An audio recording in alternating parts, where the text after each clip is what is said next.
नमस्कार, आप आज तक पर दस्तक देख रहे हैं। मैं रोहित सरदाना आपका स्वागत करता हूं। आज 5 राज्यों में विधानसभा चुनाव की तारीखों की दस्तक हो गई है। नतीजे 2 मई को आएंगे। निगाह सबसे ज्यादा पश्चिम बंगाल पर है। चुनाव मुद्दों पर लड़े जाते हैं और मुद्दे जनता के होने चाहिए, लेकिन क्या ऐसा होता है? बिजली, सड़क, पानी पर बात होनी चाहिए, क्या होती है? स्वास्थ्य सुविधा की बात हर विधानसभा में करनी चाहिए, लेकिन क्या की जाती है? महंगाई का मुद्दा क्या जनता के बीच जाकर उठाया जाता है? बेरोजगारी का मुद्दा क्या कभी घोषणा पत्र के पहले आगे बढ़ पाता है? इन मुद्दों पर जनता नेताओं को परख कर वोट देना चाहती है। क्या बंगाल में यह हो रहा है? एक एक करके वो मुद्दे देखते हैं जिनकी दस्तक चुनाव के ऐलान के साथ अब और तेज होती जाएगी। जय श्री राम।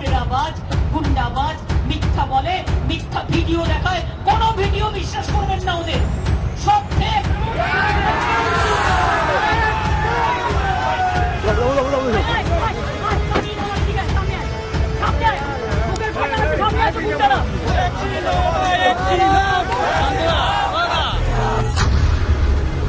लोकसभा चुनाव से पहले बंगाल में मुद्दा बनता है जय श्री राम। पश्चिम बंगाल में राम नाम लेना भी अपराध हो गया है क्या?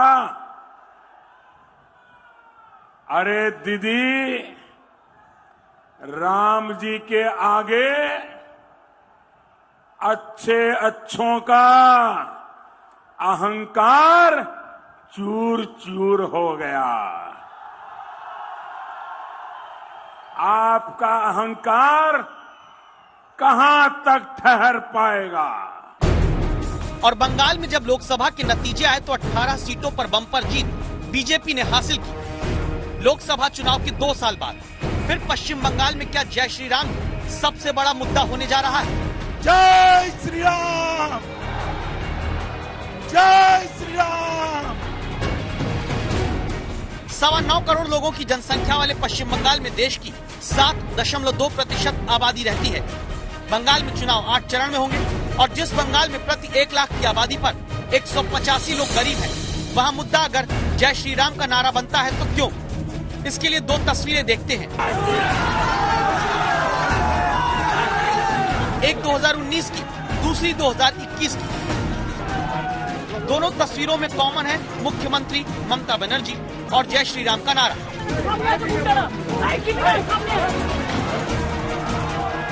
सड़क पर काफिले क्या जी, राम के नारे से लेकर नेताजी सुभाष चंद्र बोस की जयंती के कार्यक्रम तक में राम का नारा सुनकर ही ममता बनर्जी को कहते हैं गुस्सा आया। मेरे को तो लगता है कि गवर्नमेंट का प्रोग्राम का कोई डिग्निटी होना चाहिए। किसी को आमंत्रण करके, निमंत्रित करके उसको बेइज्जत करना है आपको शोभा नहीं देता है। मैं फिर आप लोगों को कहेंगे यही on protest of that I am not telling anything. इसके बाद पश्चिम बंगाल में चुनावी मंच हो या चुनाव में प्रचार करते कार्यकर्ता, जय श्री राम का नारा ही टीएमसी के सामने लगता है।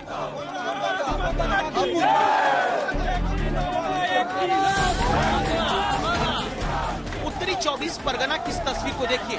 इसमें एक तरफ बीजेपी के कार्यकर्ता जा रहे हैं, दूसरी तरफ किनारे टीएमसी के लोग खड़े हैं और तब आवाज आती है जय श्री राम।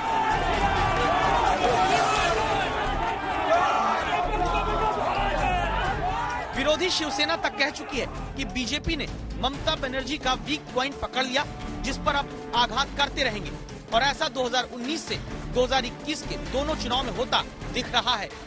साथियों, दीदी ने जय श्री राम का अभिवादन करने पर से ही लोगों को जेल में डालना शुरू कर दिया है। मुझे लगा मैं भी डायरेक्ट दीदी को जय श्री राम बोल दूं तो मुझे भी जेल में डाल दे, तो यहां के निर्दोष लोग जो जेल में पड़े हैं मैं उनकी सेवा करूंगा। बंगाल के अंदर माहौल ऐसा कर दिया कि जय श्री राम बोलना माने गुनाह है। अरे बनता दीदी, बंगाल में जय श्री राम नहीं बोलना जाएगा तो कहां पाकिस्तान में बोला जाएगा क्या? मुझे बताओ भाइयों, बताओ बहनों, जय श्री राम बोलना चाहिए या नहीं बोलना चाहिए?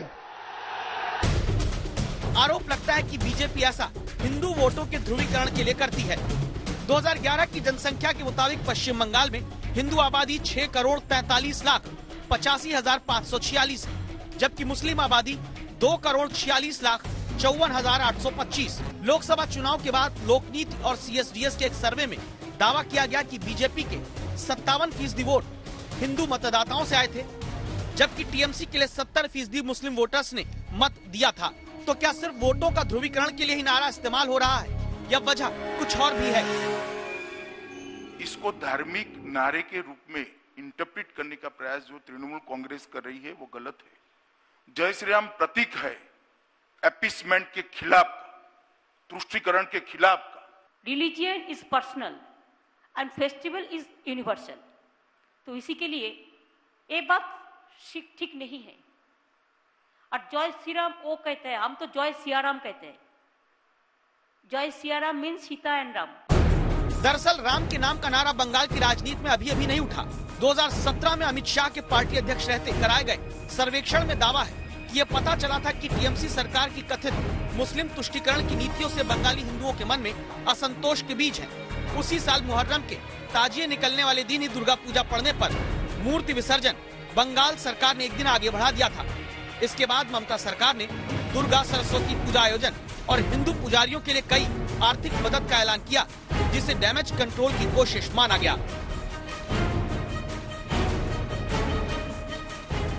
बंगाल के अंदर दुर्गा पूजा होनी चाहिए या नहीं होनी चाहिए? जरा जोर से बोलो, होनी चाहिए या नहीं होनी चाहिए?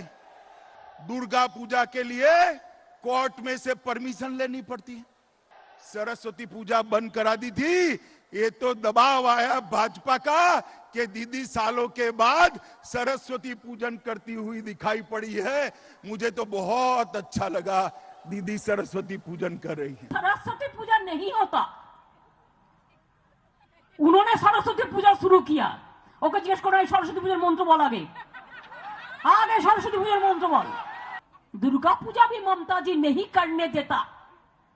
बल दुर्गा पूजा नहीं करने देता तो 28,000 क्लब को 50,000 रुपया ऐसे मिलते।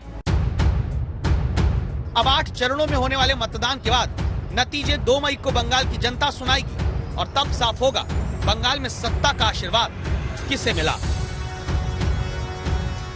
पौलमी साहा और सूर्याग्नि रॉय के साथ अनुपम मिश्रा, कोलकाता आज तक। जय श्री राम, जय जय श्री राम। तो सवाल यह है कि क्या अब अगले 2 महीने पश्चिम बंगाल में जय श्री राम का मुद्दा ही सबसे ज्यादा गूंजेगा? अगर हां, तो क्या जनता के और मुद्दे नारे की राजनीति में गौण हो जाएंगे? जनता के मुद्दे भी जान लीजिए। पिछले 15 साल के आधार पर यह पाया गया कि पश्चिम बंगाल में प्रति व्यक्ति 43,345 रुपए सालाना कमाए। पश्चिम बंगाल में प्रति 1 लाख जन पर मातृ मृत्यु दर 94 है। बंगाल में प्रति 1,000 जन पर 32 बच्चों की मौत हो जाती है और प्रति 10,000 की आबादी पर सिर्फ 27 फिजिशियन, नर्स या दाई ही पश्चिम बंगाल की जनता को अभी मिल पाते हैं। तो क्या चुनाव में इन मुद्दों पर भी बात होगी? जो दूसरा विषय बंगाल की सियासत में बहुत तेजी से हवा पकड़ रहा है वो है भ्रष्टाचार। किसी मौजूदा सरकार पर भ्रष्टाचार के आरोप लगे तो चुनाव में बड़ा इंपैक्ट होता है। पश्चिम बंगाल की राजनीति में अगले 60 दिन आप इस मुद्दे पर भी रोज बड़ी चर्चा सुनने वाले हैं।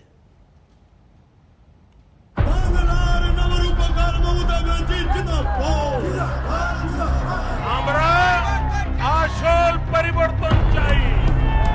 बंगाल का विकास तब तक संभव नहीं है जब तक यहाँ टोलाबाजों का राज रहे। खेला तो हो गई रे, বাংলায় একটা খেলায় যদি ওদের হারিয়ে দেন জানবেন এদেশ থেকে বিজেপি বিদায় নেবে। অন্য পার্টিকে তোলাবাজ বলবেন আর আপনার পার্টি কি ওয়াशिंग মেশিন? बंगाल का विकास तब तक संभव नहीं है जब तक यहाँ सिंडिकेट का राज रहेगा। 29 अप्रैल को आखिरी चरण की वोटिंग से पहले अब 27 अप्रैल तक पश्चिम बंगाल के चुनाव में जनता के सामने भ्रष्टाचार के मुद्दे पर बयानों का घमासान होने वाला है। ट्रेलर चुनावी तारीखों के ऐलान के दिन भी दिखा, क्योंकि जब चुनाव आयोग दिल्ली से तारीखों की घोषणा कर रहा था, पश्चिम बंगाल की राजनीति में ममता बनर्जी की पार्टी के लिए मुसीबत बन रहे कोयला घोटाले में सीबीआई और ईडी की 15 से ज्यादा टीम कई ठिकानों पर छापेमारी कर रही थी। इस मुद्दे पर ममता बनर्जी सबसे ज्यादा खुद आक्रामक है। খেলা তো হবেই এবং এই খেলা থেকেই বিজেপিকে ঠিক করতে হবে আগামী দিন দেশে থাকবে কি থাকবে না। বাংলায় একটা খেলায় যদি ওদের হারিয়ে দেন জানবেন এই দেশ থেকে বিজেপি বিদায় নেবে। অন্য পার্টিকে তোলাবাজ বলবেন আর আপনার পার্টি কি ওয়াশিং মেশিন যে কালো যাবে আর সাদা হয়ে ঘুরে চলে আসবে? চোর কি মাই জোর से बोले। इस आक्रामकता की वजह पहले जान लेते हैं। ममता बनर्जी के भतीजे और उनका परिवार अभी कोयला घोटाले के आरोपों में घिरा है। अभिषेक बनर्जी के करीबी विनय मिश्रा के खिलाफ पशु तस्करी मामले में सीबीआई चार्जशीट दाखिल कर चुकी है। चुनावी वक्त में जब पत्ता भी हिलता है तो वोट खिसकते हैं। ऐसे में जब सीबीआई की टीम ममता बनर्जी के भतीजे अभिषेक बनर्जी के घर पहुंचती है, अभिषेक की पत्नी और साली से सीबीआई पूछताछ करती है। कोयला घोटाले में बंगाल में लगातार छापेमारी होती है तो जनता के बीच में आरोपों के आधार पर ही सही, लेकिन भ्रष्टाचार एक बड़ा मुद्दा बनने लगता है। यही वजह है कि महीने में तीसरी बार जब प्रधानमंत्री बंगाल में चुनावी रैली करने पहुंचे तो फोकस सिर्फ करप्शन पर रखा। सरकार की योजनाओं का पैसा टीएमसी के टोलाबाजों की सहमति के बिना गरीब तक पहुंच ही नहीं पाता। अगर किराए पर बिल्डिंग भी लेनी हो तो उसमें भी कट लगता है। এদের মুখে বড় বড় কথা শুনে পোষায় না। কথায় কথায় উনি বলেন তৃণমূল কংগ্রেস সব তোলাবাজ, তৃণমূল কংগ্রেস তোলাবাজ। আর আপনি কি? আপনি তো সবচেয়ে বড় দাঙ্গাবাজ, ধান্দাবাজ। आरोपों के आधार पर दावा है कि कोयला घोटाला करीब 5,500 करोड़ रुपए का हो सकता है, जबकि पश्चिम बंगाल में स्वास्थ्य सेवाओं पर सिर्फ 988 रुपए प्रति व्यक्ति खर्च होता है। भ्रष्टाचार के आरोपों का जवाब देने के लिए ममता बनर्जी महंगाई के मुद्दे का हैंडल संभालने लगती है। करप्शन का ठीकरा एक दूसरे पर फोड़ने की राजनीति पश्चिम बंगाल देख रहा है। कट कट कट का जो कल्चर बनाया है, सिंडिकेट के हवाले बंगाल दे दिया है, उसी के कारण ये माहौल बिगड़ता गया है। যারা 5 টাকা 10 টাকা গ্রামের গরিব মানুষ তোলে তাকে আপনারা বলেন তোলাবাজ। আর আপনারা যারা দেশকে দেশ বিক্রি করে দেন, কারখানাকে কারখানা বিক্রি করে দেন, কোটি কোটি টাকা কাটমানি খান, তারা কি ক্যাটমানি খান?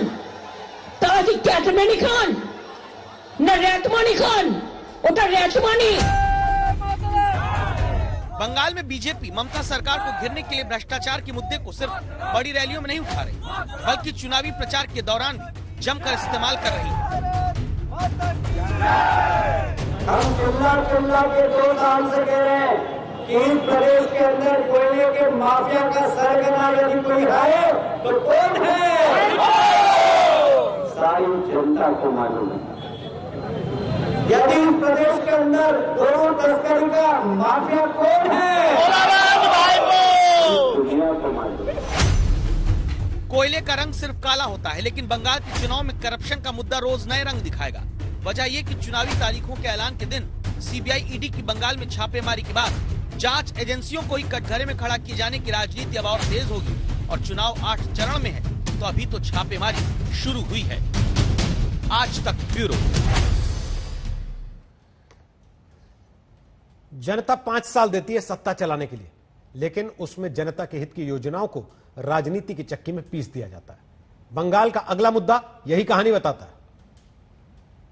सरकार किसानों और गरीबों के हक का पैसा सीधा उनके बैंक खाते में जमा करती है। पश्चिम बंगाल के लोगों को अब भी उसके लागू होने का इंतजार है। पश्चिम बंगाल में पहली बार लेफ्ट कांग्रेस का अता पता नहीं है। सीधी लड़ाई टीएमसी बीजेपी में और मुद्दा राजनीतिक चक्की में जनता के काम की योजनाओं को पीस देना बन रहा है। कैसे?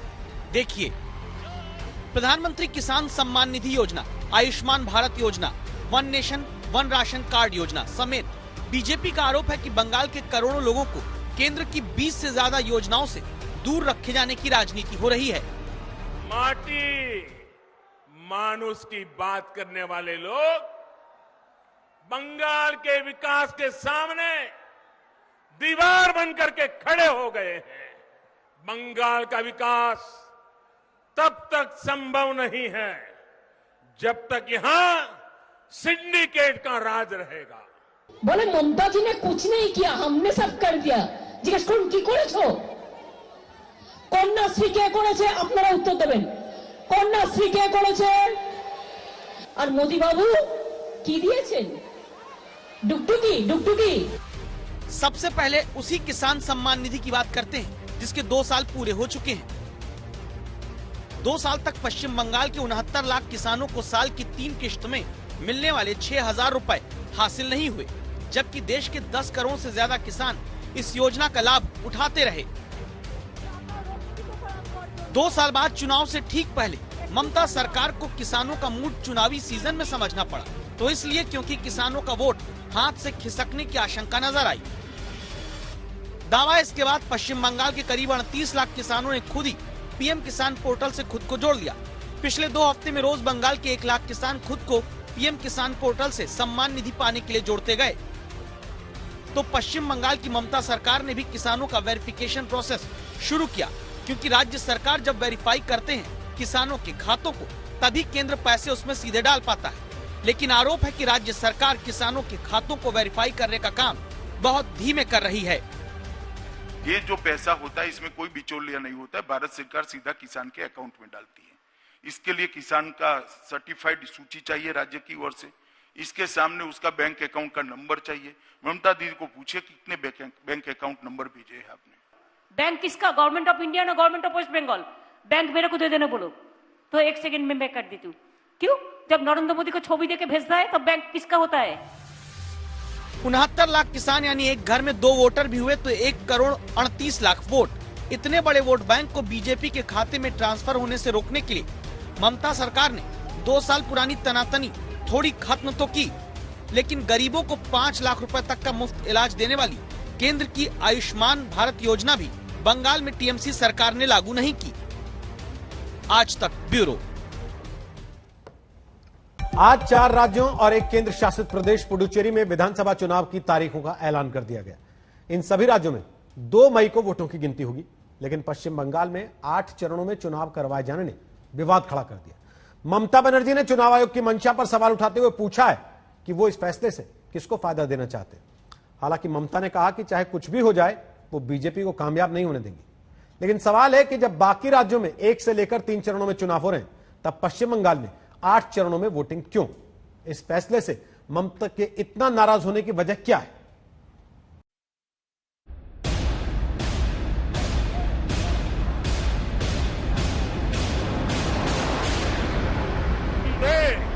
जय हिंद। 126 सीटों वाले असम में 3 चरणों में वोटिंग, 140 सीटों वाले केरल में एक ही दिन में वोटिंग, 234 सीट वाले तमिलनाडु में भी सिंगल फेज इलेक्शन, लेकिन 294 सीटों वाले पश्चिम बंगाल में 8 फेज में चुनाव। सवाल है क्यों? West Bengal 8 phases.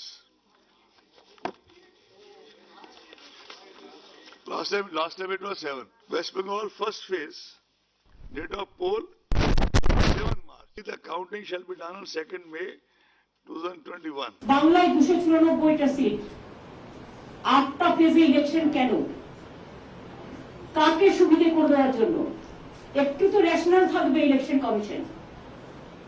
We want election commission will have a highest regards. Now, like election commission, the important body, if they don't give justice to the state and the people, then where the people will go? विपक्ष का आरोप है कि चुनाव आयोग ने BJP के दबाव में ये फैसला किया है ताकि वो चुनावों में ध्रुवीकरण कर सके। इसीलिए पश्चिम बंगाल के जो पिछले चुनाव 6 चरणों में पूरे हुए थे, वो इस बार 8 में होंगे। पश्चिम बंगाल में इस बार पहले चरण की वोटिंग 27 मार्च को होगी और चुनाव आयोग का आखिरी चरण 29 अप्रैल को संपन्न होगा। मतलब पश्चिम बंगाल में 34 दिन के अंदर पूरा चुनाव होगा, जिसके लिए चुनावी हिंसा को वजह बताया जा रहा है।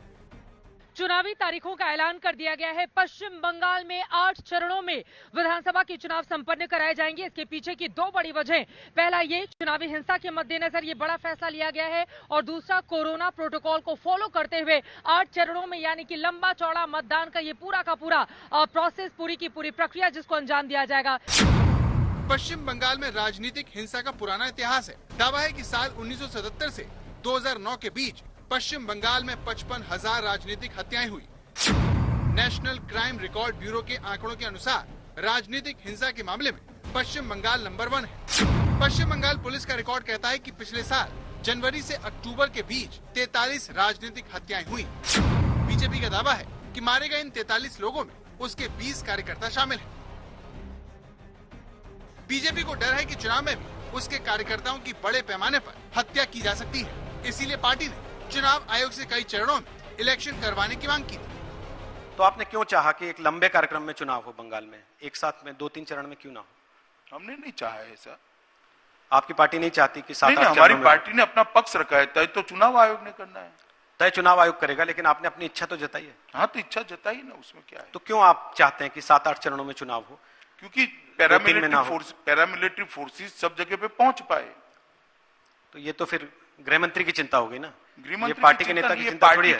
पार्टी का मानना है फ्री एंड फेयर इलेक्शन करना है तो हर बूथ पर पैरामिलिट्री फोर्सेस होने चाहिए। बीजेपी ने पश्चिम बंगाल की चुनावी जीत को प्रतिष्ठा का सवाल बना लिया है। इसीलिए पार्टी साल 2014 से ही इस राज्य में पूरी ताकत झोंके हुए है। पश्चिम बंगाल में भाजपा की सरकार सिर्फ सत्ता में परिवर्तन के लिए नहीं, बल्कि आसोल परिवर्तन के लिए बनानी है। आसोल परिवर्तन। बीजेपी के संस्थापक श्यामा प्रसाद मुखर्जी पश्चिम बंगाल से ही थे। इसीलिए चाहे अटल बिहारी वाजपेयी हो, लाल कृष्ण आडवाणी हो या फिर नरेंद्र मोदी, पश्चिम बंगाल जीतना बीजेपी का सपना है। प्रधानमंत्री के इसी संकल्प को पूरा करने के लिए बीजेपी ने एड़ी चोटी का जोर लगा दिया है। साल 2016 में तृणमूल कांग्रेस को 45% वोट शेयर के साथ 211 सीट मिली थी, जबकि बीजेपी को सिर्फ 3 सीटों से संतोष करना पड़ा। लेकिन साल 2019 के लोकसभा चुनाव में बीजेपी ने लंबी छलांग लगाई, जिसके नतीजों को अगर विधानसभा सीटों में बदले तो बीजेपी 126 सीट और तृणमूल कांग्रेस की 152 सीटें होती हैं। लोकसभा चुनाव के नतीजों से उत्साहित बीजेपी ने अपने लक्ष्य को बढ़ाकर 200 सीटों का कर लिया है, जिसने ममता बनर्जी के सामने वजूद का संकट खड़ा कर दिया। তাই বলে যায় নরেন্দ্র মোদীজি আর আপনার দানব বন্ধুজি এবং সাথে যারা আছে খুচরো খাচরা বড্ড বেশি কথা বলছেন, আর একটু বলে যান, 2 মাস একটু সহ্য করতে হবে, তারপরে দেখবো কার কত জোর। पश्चिम बंगाल में पिछली बार के मुकाबले चुनाव केंद्रों की संख्या को 77,413 से बढ़ाकर 1,01,916 कर दिया गया है। चुनाव आयोग के सूत्रों का कहना है कि बंगाल में शांतिपूर्ण चुनाव करवाने के लिए केंद्रीय सुरक्षा बलों की 125 कंपनियों की तैनाती की जाएगी। मतदान केंद्रों पर केंद्रीय सुरक्षा बलों की तैनाती होगी, जबकि बंगाल पुलिस के जवान चुनाव केंद्र से काफी दूर तैनात रहेंगे। चुनाव की तारीखों से कई महीने पहले ही पश्चिम बंगाल में रैलियों और रोड शो का शोर है। अब 2 मई को पता चलेगा कि बंगाल की जनता किसे चुनती है। दिल्ली से चित्रा त्रिपाठी के साथ आज तक ब्यूरो। पश्चिम बंगाल में तृणमूल कांग्रेस को पहली बार विधानसभा चुनाव में बीजेपी की तरफ से कड़ी टक्कर मिल रही है। लोकसभा चुनाव में बीजेपी ममता को झटका दे चुकी है। ऐसे में दोनों पार्टियां प्रतिष्ठा की इस जंग में एक दूसरे को जोरदार चुनौती दे रही, जिसने राजनीतिक हिंसा की आशंका को भी कई गुना बढ़ा दिया। 130 से ज्यादा भारतीय जनता पार्टी के कार्यकर्ता मारे गए। ये ममता दीदी चाहती है, वो मानती है कि किसी को मार देने से भारतीय जनता पार्टी रुक जाएगी। मैं उनको आज कहने आया हूं कि ममता दीदी, तृणमूल के गुंडों ने हमारे 130 कार्यकर्ताओं को मार डाला है, उनकी शहादत व्यर्थ नहीं जाएगी। पश्चिम बंगाल में जो आरोप ममता बनर्जी लेफ्ट पर लगाती थी, वही इल्जाम अब बीजेपी उन पर लगा रही है। बीजेपी ने पश्चिम बंगाल में बहुत तेजी से पैठ बनाई है। पार्टी के सामने 2019 के लोकसभा चुनाव से आगे जाने की चुनौती है, लेकिन तृणमूल कांग्रेस आसानी से मैदान छोड़ने को तैयार नहीं है। इसका नतीजा टकराव के रूप में सामने आता है। उसका एक उदाहरण देखिए। ये नॉर्थ 24 परगना की तस्वीरें हैं, जिसमें बीजेपी और तृणमूल के कार्यकर्ता आमने सामने हैं। माहौल तनावपूर्ण है। दोनों पार्टी के लोग एक दूसरे के खिलाफ नारेबाजी कर रहे हैं। ये देखिए, एक तरफ ये तृणमूल कांग्रेस के कार्यकर्ता है जो सामने धरने पर बैठे बीजेपी कार्यकर्ताओं की तरफ बढ़ रहे हैं, लेकिन पुलिस समय रहते तृणमूल के कार्यकर्ताओं को रोक देती है और फिर बीजेपी के कार्यकर्ताओं को हटाने लगती है, लेकिन इससे चारों तरफ अफरा तफरी मच जाती है। पश्चिम बंगाल के हर जिले में ऐसे हालात बीजेपी और तृणमूल कांग्रेस के कार्यकर्ताओं का अक्सर आमना सामना हो जाता है और नौबत हिंसा तक पहुँच जाती है। बीजेपी का दावा है कि पश्चिम बंगाल में उसके 300 कार्यकर्ताओं की राजनीतिक हत्या हो चुकी है, लेकिन तृणमूल कांग्रेस इन हत्याओं को बीजेपी की अंदरूनी लड़ाई से जोड़ती है। टीएमसी का कहना है कि वो खुद सियासी हिंसा का शिकार है और उसके 1027 कार्यकर्ता पिछले 22 साल में सियासी वजहों से मारे जा चुके हैं। ममता दीदी फ्रस्ट्रेशन में है। ममता दीदी जब से बीजेपी इनके अत्याचार का विरोध कर रही है, ये किम जोंग एक ऐसा व्यक्ति है अपने विरोधियों को कभी बर्दाश्त नहीं करता। बंगाल में 200 हमारे जनप्रतिनिधि कार्यकर्ता मारे गए। ये लोकतंत्र है। लोकतंत्र में वोट होगा और नरेंद्र मोदी की सरकार में इस बार एक एक आदमी वोट देगा। बंगाल में कोई वंचित नहीं रहेगा। ममता दीदी को जाना तय है। बीजेपी का आरोप है कि तृणमूल कांग्रेस को अपनी कम होती ताकत हजम नहीं हो रही, इसीलिए वो कभी बीजेपी कार्यकर्ताओं का धरना रोकती है तो कभी परिवर्तन यात्रा। बैरकपुर में जब ऐसा हुआ तो बीजेपी के महासचिव कैलाश विजयवर्गीय धरने पर बैठ गए। पश्चिम बंगाल में सारी राजनीतिक रस्साकशी चुनाव से पहले की है, जिसमें ममता के मंत्री पर बम से हमला तक हो चुका है। मुर्शिदाबाद से आने वाले जाकिर हुसैन जब ट्रेन पकड़ने के लिए स्टेशन पहुंचे तो उससे पहले ही पेट्रोल बम से धमाका हो गया। इस हमले ने आने वाले खतरे का ट्रेलर दिखा दिया, क्योंकि आज तक की पड़ताल में सामने आया कि पश्चिम बंगाल में फल सब्जियों की तरह बम बिक रहे हैं। बम बाजार को धड़ाधड़ राजनीतिक ऑर्डर मिल रहे हैं। करना है तो अभी से माल काल लीजिए। इलेक्शन का टाइम में देखिए, माल का रेट बढ़ेगा, माल ठीक ठाक नहीं होगा। लोगों की डिमांड कर रहे हैं ना, बहुत डिमांड होगा। अभी इस साल में तो दोनों पार्टी एकदम कड़क लाएगा। दोनों पार्टी का ही माल अभी चल रहा है। आज तक ने पश्चिम बंगाल के 3 जिलों में पड़ताल की और पाया कि घर घर में बम की फैक्ट्रियां चल रही हैं। लोग बम की सेल लगाकर बैठे हैं, जो पश्चिम बंगाल में राजनीतिक हिंसा को एक बहुत ही खतरनाक मोड़ तक पहुंचा सकते हैं। देते हो या नेता लोगों को जान पहचान वाले किसको देते हो? नेता लोग को भी देता है। नेता लोग को भी किस पार्टी? दो पार्टी,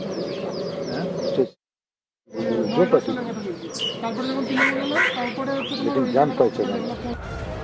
चुनाव जीतने के लिए पार्टी मतदाताओं को अक्सर लुभाती है, बड़े बड़े वादे करती है, लेकिन दावा है कि बंगाल में वोटरों को धमकाना चुनाव जीतने का एक अहम हिस्सा है, जिसे रोकना चुनाव आयोग के लिए सबसे बड़ी चुनौती होगा। दिल्ली से चित्रा त्रिपाठी के साथ आज तक ब्यूरो। तो दस्तक खत्म करने के पहले अंत में कुछ सवाल हम आपके मन में जगाकर जाना चाहते हैं, जिनके बारे में आपको सोचना चाहिए, अपनी राय हमें भेजनी चाहिए। पहला सवाल, चुनाव की तारीख आते ही एक तय वक्त में जनता के लिए घोषणा पत्र की तारीख क्यों नहीं तय होती? घोषणा पत्र के वादे कितने पूरे किए गए, इसके ऑडिट का इंतजाम चुनाव आयोग क्यों नहीं करता? घोषणा पत्र को कानूनी हलफनामा बनाने की कवायद शुरू क्यों नहीं की जाती, जिससे यह होगा कि अगर वादे अधूरे रहे उम्मीदवारों के तो जनता न्यायिक तरीके से उनसे हिसाब मांग सके। इन सवालों के बारे में आज सोचिएगा जरूर। फिलहाल दस्तक में इतना ही, लेकिन देश दुनिया की खबरों के लिए आप देखते रहिएगा